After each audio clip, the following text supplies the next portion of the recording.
மதுரை மாவட்டம் திருவாதவூர் பக்கத்தில் இருக்கக்கூடிய கிராமம் தான் ஆமூர். இந்த ஆமூர் கிராமம் ரொம்பவும் பழமையான கிராமம். கிட்டத்தட்ட இந்த கிராமம் 800 வருடங்களுக்கு முன்னாடியே ஒரு மிகப்பெரிய சாம்ராஜ்யமாக இருந்த கிராமம். இந்த கிராமத்தில் முற்கால பாண்டியர்கள் வழிபட்ட பழமையான சிவலிங்கம் நந்தி.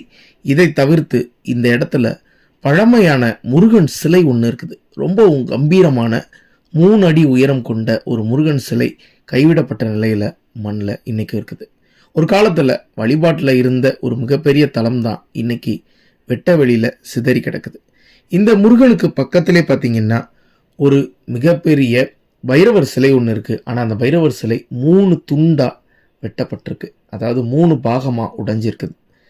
இந்த இடத்துக்கு நாம் இன்னும் ஒரு 10 நாட்களில் திருப்பணி செய்ய இருக்கிறோம், கோவை அரண்பணி அறக்கட்டளை உதவியோட. அதனால் இந்த காணொலியை நிறைய பேருக்கு ஷேர் பண்ணி தெரியப்படுத்துங்க. ஸ்க்ரீனில் தெரிகிற நம்பருக்கு உங்களால் முடிந்த உதவிகளை செய்யுங்க.